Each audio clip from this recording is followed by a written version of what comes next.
Hello, welcome to the Cold War Preppers Weekly Prepper Pantry Haul. My name is Lee and I'm the Cold War Prepper, and this is the week ending Saturday, the 8th of November 2025. So, items that we picked up, we had both our Azure Standard as well as our Amazon Subscribe and Save. Walk you through each of those. We didn't pick up that much other than that. And I'm not so sure next week will be a big haul either. Good news is I attended a meeting today, a communications planning meeting with another group, 2 counties over, and we started working on how are we going to communicate with each other in a post-SHTF environment.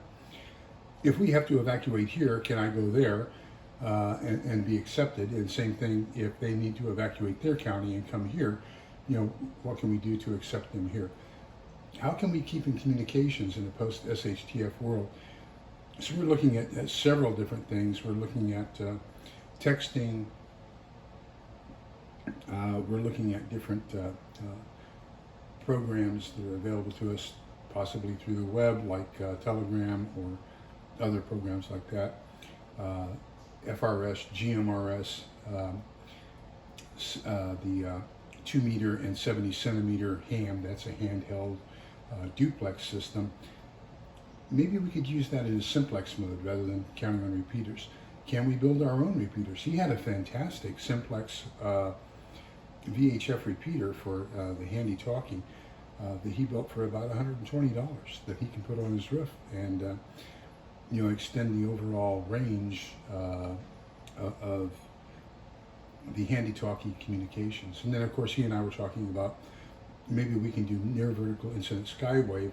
We're about 50 miles apart, so can we use HF and bounce it off the atmosphere and bring it back down to Earth? So let's start off with down below, you probably don't see it, 10 pounds of sugar.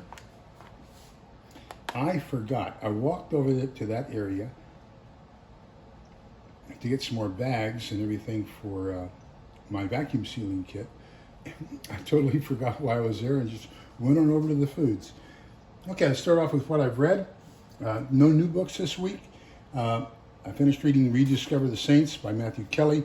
Dropped the book, stepped on it. That's my footprints, basically dirtied the book. Finished reading Amanda Ripley's The Unthinkable, Who Survives When Disaster Strikes and Why. Great book. If you want to find out what are the key things that will give you the mindset to survive in an SHTF environment, one of the best books on the subject that I've ever read. Then I have a group that I meet with on Friday mornings, and we've been talking about this book over the course of the last 3 months. So Paul, his letters, his theology, so an introduction to his epistles. We finished that this last Friday, and that was our last 2-hour session on that. So we're pretty much done with that book. So those are the 3 books I completed last week. Okay, Azure Standard. We have 4 different types of tea, different kinds of homeopathic teas, sore throat, echinacea, breathing, sleeping, things like that. We also have a ball for tea, loose tea, so we can fill up that ball and just set that into a cup of hot water, kind of like a tea bag, but it's in a metal container instead. We got 2 packages of different types of dried mushrooms, some oranges, some kelp, and the kelp is going to be primarily for my Asian types cooking, the miso soups, the ramen, and things like that. That's going to be a fantastic additive for that. Same thing with the white and the black sesame seeds, primarily going to be for Asian cooking. And then we got some chives, some dried chives from Azure Standard. From our Subscribe and Save, we got 2 different types of ramen toppings, miso and shoyu. We were supposed to get chicken strips this month. I have 4 different types of meat. They're on a 4-month rotation, so I get 3 of each one.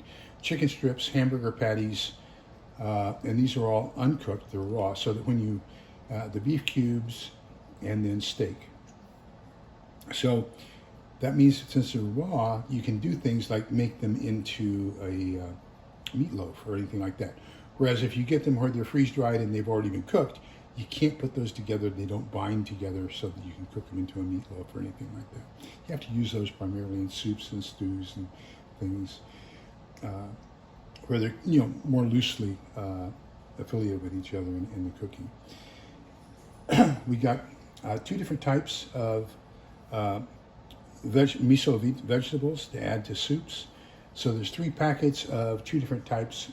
One is green onions and tofu, and the other one is green onions and mushroom, and that's on the other side. So, or tofu and mushroom. A jar of small diced Asian vegetables to go on top of ramen or into a miso soup.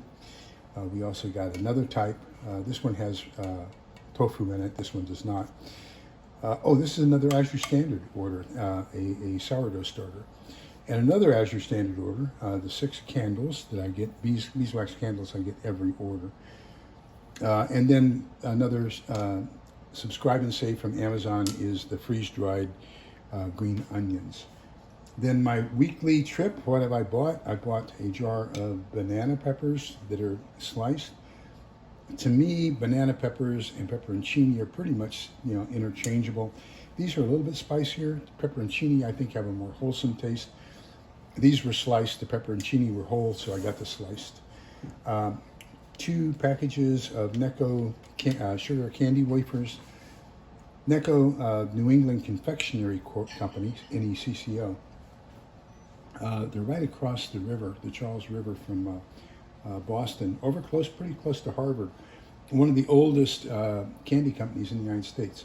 So since these are sugar wafers, they hold up. If you vacuum seal them, they hold up extremely well.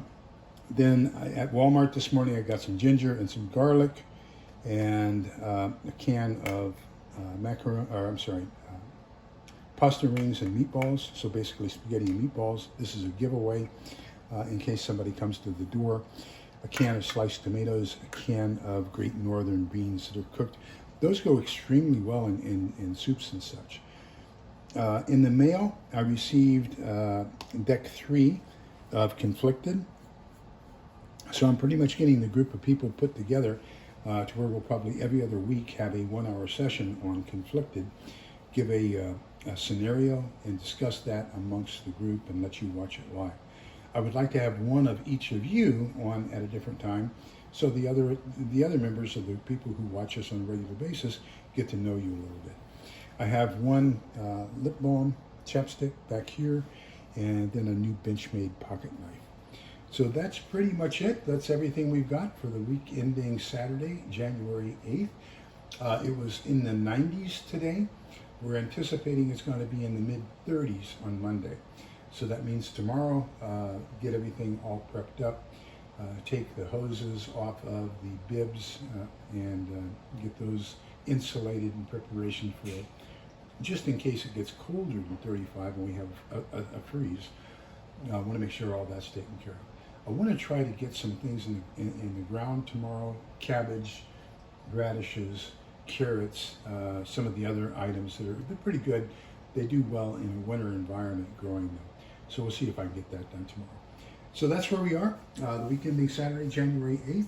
Thanks for watching, and we wish you all to take care. Remember that we're all in this together, so we can come out the other side together. Please be kind, polite, and respectful to each other, because, oh, I forgot. There is a YouTube channel, one of my favorite channels, Prepping for the Long Term. And Heather is the owner of that site. And she and I were talking, and she said, was talking about she had she was canning some cranberries. And I said, gosh, whatever happened to my cranberries? So I put my organic cranberry sauce, powdered cranberry sauce, back on my subscribe and save with Amazon. So that's going to be coming every other month. Okay, that's it. Remember that we're all in this together, so we can come out the other side together. Please be kind, polite, and respectful to each other, because togetherness will be the key. Take care, everybody. Bye-bye.